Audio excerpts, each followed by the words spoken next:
당신 곧 나는 누구입니까? 하나님은 삼위일체, 나는 오위일체? 성경에는 하나님께서 자기의 형상을 따라 사람을 창조하셨다는 기록이 있습니다. 그래서 또한 성경에는 하나님의 5가지 속성이 나타나 있습니다. 첫 번째, 하나님이라는 이름이 있습니다. 창세기 1장에는 하나님이라고만 기록되어 있습니다. 두 번째, 하나님의 생각을 사람에게 상대적으로 나타낼 때는 여호와 하나님이라는 칭호를 사용하고 있습니다. 그래서 창세기 2장부터는 그냥 하나님이 아니라 여호와 하나님이라고 기록되어 있는 것입니다. 세 번째, 하나님의 마음을 나타낼 때는 성스러운 영, 곧 성령이라는 이름을 사용하고 있습니다. 네 번째, 육체를 나타낼 때는 말씀이라고 표현하고 있습니다. 그 말씀이 예수님입니다. 그래서 요한복음에 말씀이 육신이 되어 우리 가운데 거하심에 우리가 그 영광을 보니 아버지의 독생자의 영광이요 은혜와 진리가 충만하더라라고 기록하고 있는 것입니다. 다섯 번째, 자기의 의사를 표현하는 말이라는 것을 하기 위해서는 마음과 정신과 육체와 함께 아이디어가 필요합니다. 같은 말이라도 실시간에 어떻게 하느냐에 따라, 즉 방법에 따라 전달되는 의미가 달라지게 하는 것이 바로 지혜입니다. 그래서 성경에는 하나님의 지혜를 지칭하는 부분에서 나 지혜가라고 의인법을 사용하여 표현하고 있는 것입니다. 창세기 1장 26절 하나님이 가라사대 우리의 형상을 따라 우리의 모양대로 우리가 사람을 만들고 나가 나 되기 위해서는 이렇게 하나님의 속성을 모두 가지고 있어야 하고 사람은 누구든지 이 속성을 모두 가지고 있습니다. 이 속성들 중에서 이름이 없다면 존재하지 않는 것이 됩니다. 나는 이름이 있습니다. 내게 마음이 빠져 있다면 그것은 로봇과 같습니다. 생각을 할 수 없다면 그것은 뇌사 상태와 같습니다. 육체가 없다면 죽은 사람입니다. 아이디어가 없다면 사회적 활동이 불가능한 늑대 인간이나 지진아가 되는 것입니다. 하나님은 성경을 통하여 사람들에게 자신이 자신의 속성을 넣어 사람을 창조하였음을 논증하셨습니다. 그리고 사람은 누구든지 그 속성의 범위 안에서 자기의 존재를 인식하며 살고 있습니다. 그 논증된 범위 바깥에서 살아가고 있거나 살 수 있는 사람은 있을 수 없습니다. 이 지점에서 드는 의문이 있습니다. 그렇다면 하나님의 위는 삼위가 아니라 오위인데 왜 삼위일체라고 했을까요? 이 이유는 차차 설명이 됩니다만 결론부터 말씀을 드리자면 그 이유는 삼위일체를 말하는 이들이 지혜와 여호와의 의미와 역할을 이해하지 못했기 때문입니다. 5가지 속성을 가진 것이 당신임을 알았으면 그 다음에 당신은 어디에서 왔는지를 찾아야 합니다. 그리고 왜 세상에 나온 것인지도 찾아야 합니다. 이제부터는 당신의 현재 실체가 어떤 상태인지 살펴보겠습니다. 나라는 사람의 속성. 나는 어떤 속성을 가지고 있는지 살펴보겠습니다. 나가 존재하기 위해서는 5가지의 속성을 가지고 있어야 합니다. 첫 번째, 홍길동이라는 이름을 가지고 있어야 합니다. 두 번째, 생각하는 기능, 즉 짐승과 차별되는 기능인 논리적 사고를 할 줄 알아야 합니다. 이것을 정신, 혼, 어리라고도 합니다. 세 번째, 마음을 가지고 있어야 합니다. 이 마음은 원함, 욕구를 갖는 기능을 담당합니다. 사람과 짐승의 차이는 사고력의 차이도 있지만 원함의 범위와 한계에도 차이가 있습니다. 짐승은 사고력의 범위가 좁으며 마음으로 원하는 범위도 좁습니다. 사자로 태어나면 사자의 속성과 사고의 범위와 마음의 원함을 가지고 그 틀 안에서 벗어날 수 없습니다. 각각의 생물들이 가지고 있는 그것으로 자연의 생태계, 먹이사슬은 유지가 되는 것입니다. 토끼가 사자의 속성을 가질 수 없고 사자가 토끼의 속성을 가질 수 없는 것이 바로 그런 것입니다. 사람은 이와 달리 어떻게 태어났든지 상관없이 다양한 생각과 그에 따른 다양한 욕구와 원함을 가지고 있습니다. 이런 것을 마음이라 하고 영, 즉 초자라고 합니다. 네 번째, 사람이 가지고 있는 마음과 생각을 실천하기 위해서는 육체를 가지고 있어야 합니다. 다섯 번째, 마음과 생각을 따라 육체로 실천하는 실시간의 현장에서 필요한 지혜가 있어야 합니다. 아이디어와 같은 의미입니다. 똑똑해야 한다라는 의미는 아닙니다. 홍길동이라는 이름을 가진 사람이 홍길동이 되기 위해서는 마음에 원하는 것이 있어야 하고 그 원함을 이룰 방법에 대하여 생각을 이용해 계획을 해야 하고 그 계획을 실천하기 위해서 육체를 움직이되 대문으로 나갈 것인가, 담장을 뛰어넘을 것인가에 대한 실시간의 아이디어, 곧 지혜가 있어야 합니다. 아무리 좋은 마음과 생각과 몸을 가지고 있어도 그것을 실천함에 있어서 즉각적이면서 효율적인 아이디어를 내지 못한다면 바람직한 영, 혼, 육을 가지고 있다 해도 좋은 결과를 낼 수 없습니다. 나는 이렇게 5가지 속성으로 구성되어 있습니다. 당신의 이름은 무엇입니까? 나를 인지하고 있는 당신은 이름을 가지고 있습니다. 이름이란 그 사람을 무엇이라고 일컬음을 말합니다. 당신의 이름은 당신을 나타내는 첫 번째 수단입니다. 따져보겠습니다. 당신의 이름이 홍길동이라고 합시다. 어떤 남자와 여자가 결혼하고 아이를 낳았습니다. 그리고 그 낳은 아기에게 이름을 붙입니다. 홍길동이라고 이름을 붙였습니다. 그 아기의 이름은 홍길동이 되었습니다. 물론 근거가 있어서 그렇게 붙인 것이 아닙니다. 부모가 나름의 희망을 담아 지은 것일 뿐입니다. 엄마와 아빠가 홍길동이라는 이름을 부르면서 젖도 먹이고 팝도 먹이고 옷도 입히고 말도 가르쳤습니다. 그리고 나이가 차면 학교에 가서 선생님에게도 친구들에게도 홍길동이라는 이름으로 불리게 됩니다. 누가 길동아 하고 부르면 그것이 자기 이름인 줄 알고 대답하기도 하고 돌아보기도 합니다. 그리고 그 이름으로 중고등학교에 진학도 합니다. 이 글을 읽는 당신도 이랬습니다. 자, 생각해 봅시다. 홍길동이라는 존재는 그 이름을 가지고 있게 되면서부터 존재하게 된 것일까요? 아니면 그 이름이 있기 이전부터 존재하고 있었던 것일까요? 당연히 그 이름이 있기 이전부터 존재하고 있었습니다. 또한 당신의 이름이 있기 이전에 당신은 당신이 세상에 나오고 싶어서 당신의 선택으로 나온 것입니까? 아닙니다. 당신의 부모의 필요에 의해서 낳아진 것입니다. 그러면 당신의 부모는 당신이 나올 것을 알고 당신을 낳은 것일까요? 그 또한 그렇지 않습니다. 당신은 우연히 낳아진 것입니다. 당신의 부모는 당신이 아니라 아이를 낳겠다는 선택을 했을 뿐입니다. 그 선택 후에 낳아진 당신과 당신의 부모는 피차간에 서로 모르는 관계입니다. 물론 유전 정보가 당신의 몸 안에 심겨 있기는 합니다. 그러나 그렇다고 해서 당신과 이미 알고 있는 사이라고 할 수는 없는 것입니다. 육체적인 유전 정보는 직접은 물론 간접적으로도 인연의 동기가 될 수 없습니다. 만일 그것이 동기가 될 수 있다고 한다면 산부인과에서 아기가 바뀌어도 자연스럽게 본래 부모와 아이는 만나줘야 합니다. 그러나 그런 일은 있을 수 없습니다. 육체적인 유전 정보는 마음과 정신에 영향을 주지 않습니다. 핏줄이 중요하다는 생각이 영향을 주는 것이지 실제 유전 정보가 영향을 주는 것은 아니라는 말입니다. 후천적 인연에 의하여 당신에게는 이름이 붙여졌습니다. 그 이름은 자의에 의한 이름이 아니라 타의에 의한 이름입니다. 당신이 지금 가지고 있는 이름은 그렇게 타의에 의하여 가상으로 붙여진 것입니다. 당신의 이름은 현실 상황에서의 사실은 될 수 있어도 가상으로 붙여진 것이므로 본질적으로 진실은 아닙니다. 그 이름에는 당신의 의사나 선택은 없고 부모의 뜻이 담겨 있을 뿐입니다. 그리고 그 부모의 뜻을 따라 당신은 이제까지 살아왔던 것입니다. 이제 한 걸음 더 들어가서 홍길동이라는 이름을 가진 존재의 인간적 범위 안에서의 사실이 아닌 본질적 진실에 관해 생각해 보겠습니다.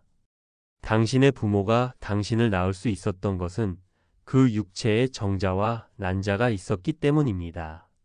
그리고 그 정자와 난자는 당신의 부모가 노력해서 만들어 가지고 있었던 것이 아닙니다. 그들도 나면서부터 몸에 지니고 있었던 것일 뿐입니다. 하나님께서 사람을 만들고 그 후에 그 사람이 본능을 따라 자기의 몸에 있는 정자와 난자를 사용하여 자식을 낳고 임의로 그 이름을 붙인 것입니다.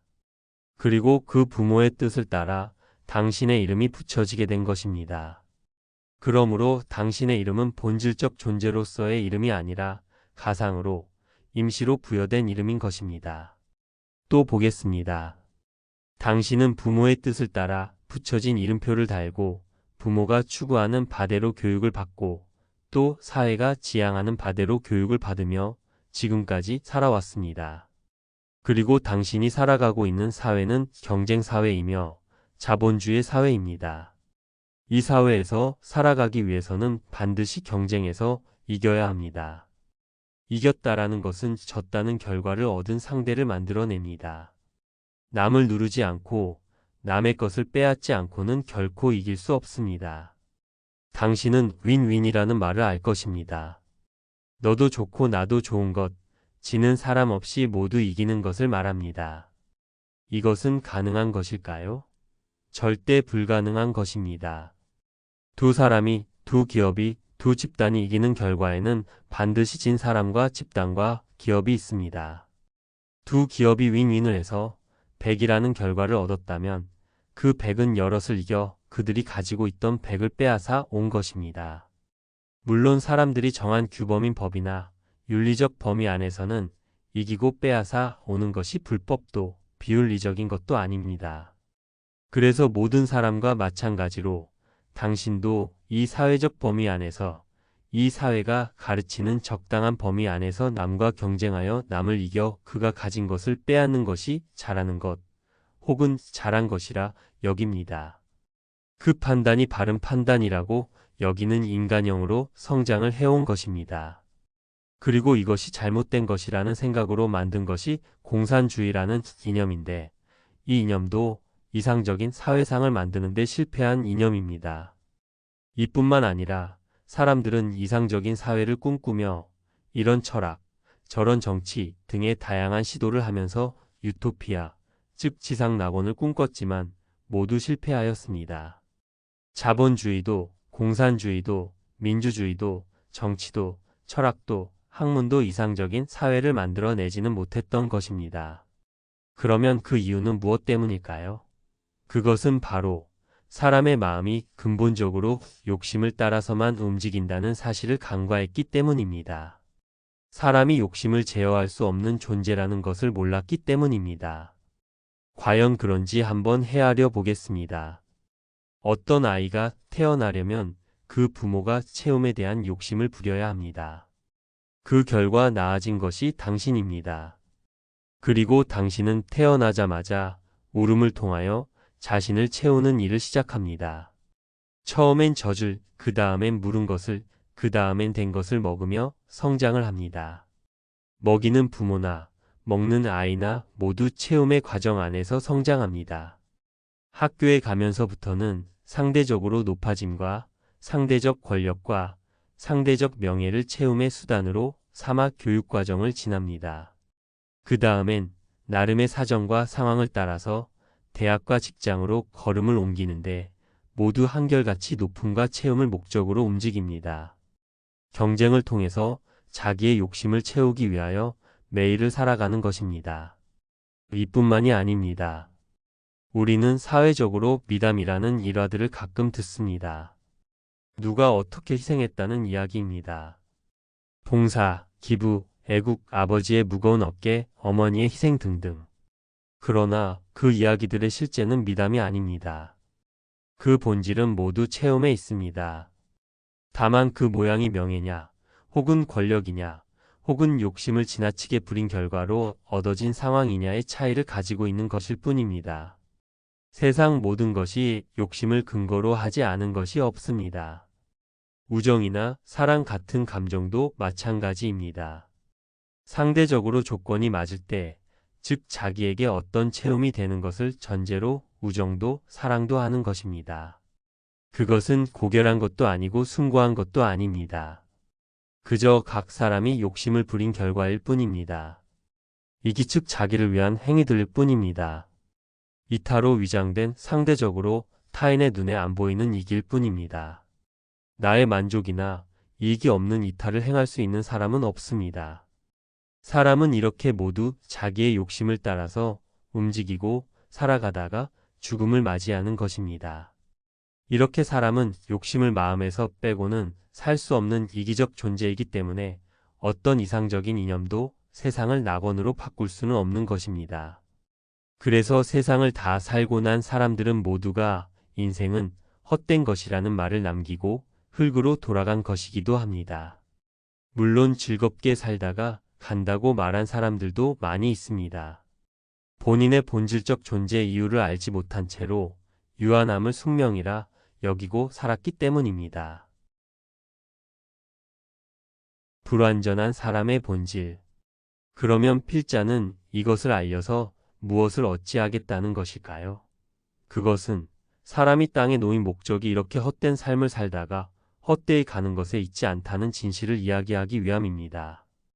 결국에 흙으로 돌아가는 의미 없는 삶의 욕심을 사용할 것이 아니라 진정한 이익 곧 사람의 마음에서 사라지지 않을 욕심을 부리되 영원한 것, 사라지지 않을 것, 허무하지 않을 것에 대하여 욕심을 부리자는 것입니다. 그것이 사람의 마음에 욕심을 넣어 창조하신 하나님의 목적에 부합되는 것이기 때문입니다. 그 목적에 부합하는 삶을 살아서 얻어지는 결과는 하나님의 인형이나 종이 아닙니다. 신이신 하나님과 격이 대등한 관계, 즉 아버지와 아들의 관계가 되는 것입니다. 하나님께서는 그렇게 격이 대등한 아들을 얻기 위하여 세상과 사람을 창조하시고 그렇게 될 수 있는 방법으로 성경을 주신 것입니다. 성경은 단순하게 예수 믿고 천국 가는 방법이 적힌 책이 아니라 유한한 존재인 인간에게 인간의 본질과 어디에서 비롯되었고 왜 살고 어떻게 살아서 결과적으로 어떻게 될 수 있다는 것을 모두 밝히 알려주고 그것을 알아들은 사람에게 영원한 존재가 되는 방법을 알려주는 것을 목적으로 기술하여 주신 책인 것입니다. 이 성경 내용을 알면 진정한 나의 존재 가치를 정립할 수 있습니다. 인간에게 있는 욕심은 바로 그 존재 가치가 정립된 사라지지 않는 존재가 되게 하려고 하나님께서 넣어 놓으신 마음입니다. 인간들은 그 욕심을 단지 헛된 것들을 채우는 수단으로만 사용하고 있을 뿐입니다. 본질적으로 높음과 채움을 추구하는 피조물의 본성은 사라질 수 있는 것이 아니며 그것이 사라지지 않는 한 피조물의 상태를 벗어날 수도 없습니다. 그래서 성경은 낮아짐과 비움을 가르치고 있는 것입니다. 사람들의 높음과 채움을 추구하는 방법은 사람들의 수만큼 다양합니다. 학문, 명예, 돈, 정치, 예술, 의학 등등의 공식화된 학문 분야뿐 아니라 나름의 대의를 설정하고 겉으로는 희생이나 봉사처럼 보이게 하는 다양한 활동들이 실은 모두 욕심을 채우는 수단이나 방법으로 사용되고 있는 것일 뿐입니다. 그렇게 하고는 말하기를 그 모든 행위의 궁극적인 목표는 행복이라고 말합니다. 그러나 생각해 봅시다. 이러한 사람의 본성과 사회 구조 안에서 사람이 얻는 행복이란 남의 불행을 통하여 얻어지는 것일 수밖에 없는 것입니다. 과연 그렇게 얻은 사람들이 말하는 행복이라는 것이 진정한 행복이겠습니까? 아니면 가해자의 만족감이겠습니까? 이렇듯 당신이 환경과 교육을 통하여 익숙해진 세상의 아름답고 찬란해 보이는 희망이나 소망들이란 단지 포장된 껍데기들일 뿐인 것입니다. 나의 이름도 가상이고 가상의 이름을 갖고 살아가는 사회상도 모두 가상입니다. 그 속에서 당신은 무엇을 목적으로 살아갈 수 있겠습니까?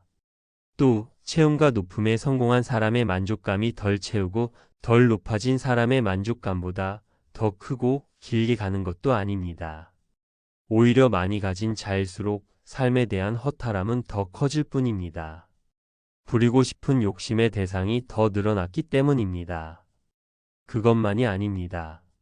만족을 느낄 수 있는 영역은 반대로 좁아집니다. 매일 라면만 먹던 사람, 어쩌다가 외식을 하는 사람은 먹고 싶은 것, 해보고 싶은 것, 잊고 싶은 것이라도 있습니다. 그러나 모든 것을 다 마음대로 할 수 있을 만큼 많은 돈을 가진 사람은 무엇을 해도 만족을 느끼지 못합니다. 예를 들어보겠습니다. 당신의 집에 라면과 사과와 쌀이 아주 많다고 합시다. 당신은 사과와 라면과 쌀을 먹으며 만족을 느낄 수 있겠습니까? 그럴 수 없다는 것을 당신은 잘 알고 있습니다. 매일 뷔페를 먹을 수 있는 사람은 뷔페 음식을 먹으며 만족하지 못하는 것입니다. 없으면 없어서 만족스럽지 못하고 있으면 있어서 만족스러워하지 못하는 것이 사람입니다. 그래서 자살률은 부자 동네가 가장 높은 것입니다. 가질 수 있는 것에는 한계가 있는데 욕심이라는 것은 끝이 없다는 속성을 가지고 있습니다. 또 얼마든지 가질 수 있는 사람은 어떤 것을 가져도 그것은 이미 가지고 있는 것이므로 그것들을 가짐으로는 만족을 얻을 수가 없습니다. 당신은 어렸을 때 아담이 선악과를 따먹은 이야기를 듣고 이런 생각을 했을 것입니다. 모든 것을 다 먹어도 되고 단지 선악과 하나만 안 먹으면 된다는데 왜 하필 그걸 먹어서 쫓겨나나? 나라면 안 따먹었을 텐데. 매일 뷔페를 먹는다고 거기에서는 먹을 수 없는 것을 평생 안 먹고 살아도 만족을 할 만한 사람이 있겠습니까? 물론 80년 정도만 그렇게 살아야 한다면 그것은 가능할 수도 있습니다. 그러나 에덴은 영원히 살 수 있는 곳이었습니다. 또 선악과라는 것이 본래 없었다면 모르는 것이니 따먹기를 희망하지 않았을 수도 있습니다. 그러면 그 다음에 드는 생각은 하나님은 왜 그런 걸 만드셔서 일 것입니다. 그러나 그것은 사람으로 하여금 존재 가치가 있게 하는 최소한의 수단이었습니다.